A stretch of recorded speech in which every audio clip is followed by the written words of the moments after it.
ଶାଶୁ ଦେଲେ ବୋହୂଙ୍କୁ ଧୋକା। ଏହି ଧୋକା ସହି ନ ପାରି କାନ୍ଦୁଛନ୍ତି ଶ୍ରେୟା ମିଶ୍ର। ହ୍ୟୁମାନ ସାଗରଙ୍କ ପତ୍ନୀ ଶ୍ରେୟା ମିଶ୍ରଙ୍କ ଆଖିରୁ ଝରୁଛି ଲୁହ।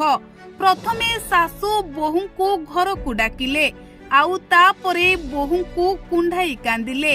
ବୋହୂ ଆସିଛି କହି ବହୁତ ଖୁସି ହେଉଥିଲେ, ହେଲେ ଶେଷରେ ହ୍ୟୁମାନଙ୍କ ମା ଶେଫାଳି ସୁନା ବୋହୂ ଶ୍ରେୟା ମିଶ୍ରଙ୍କୁ ଏଭଳି ଧୋକା ଦେଇଦେବେ ତାହା ଶ୍ରେୟା କେବେ ଭାବି ନଥିଲେ। ଶ୍ରେୟା ମିଶ୍ରଙ୍କୁ କୁଣ୍ଢାଇ କାନ୍ଦୁଥିଲେ। ବୋହୂ ଆସିଛି ଆଉ ମୁଁ ବହୁତ ଖୁସି ଅଛି ବୋଲି କହୁଥିଲେ, କିନ୍ତୁ ଶେଷରେ ବୋହୂ ଶ୍ରେୟା ମିଶ୍ରଙ୍କ ନାମରେ ଥାନାରେ ଏତଲା ଦେଇ ଶ୍ରେୟାଙ୍କୁ ଧୋକା ଦେଇଦେଲେ ହ୍ୟୁମାନ ସାଗରଙ୍କ ମା। ଏବେ କାନ୍ଦୁଛନ୍ତି ଶ୍ରେୟା ମିଶ୍ର।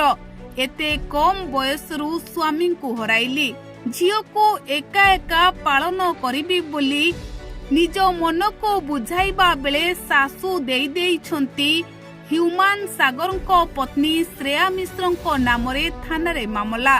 ଆଉ ଏହାକୁ ସହି ପାରୁନାହାନ୍ତି ଶ୍ରେୟା ମିଶ୍ର। ଦର୍ଶକ ବନ୍ଧୁ, ହ୍ୟୁମାନ ସାଗରଙ୍କ ମା ହ୍ୟୁମାନ ସାଗର ଚାଲିଯିବା ଦିନଠାରୁ ଭାଙ୍ଗି ପଡ଼ିଛନ୍ତି। ଆଉ ପୁଅର ମୃତ୍ୟୁ ପାଇଁ କେଉଁମାନେ ଦାୟୀ, କାହା ପାଇଁ ହ୍ୟୁମାନ ସାଗରଙ୍କ ମୃତ୍ୟୁ ହୋଇଛି, ଏହା ଜାଣିବାକୁ ମାର ମନ ଉଚ୍ଛନ୍ନ ହୋଇପଡୁଛି।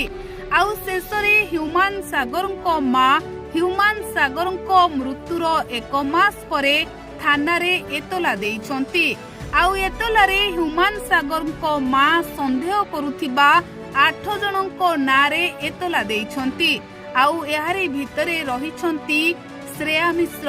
ଆଉ ଲୋକେ ଏବେ ଚର୍ଚ୍ଚା କରୁଛନ୍ତି ଯେ ଶ୍ରେୟା ମିଶ୍ର କାନ୍ଦୁଥିବେ। ଶାଶୁ ତାଙ୍କୁ ଘରକୁ ଡାକିଲେ, ଆଉ ପର ମୁହୂର୍ତ୍ତରେ ତାଙ୍କ ନାମରେ ବି ଥାନାରେ ଏତଲା ଦେଲେ।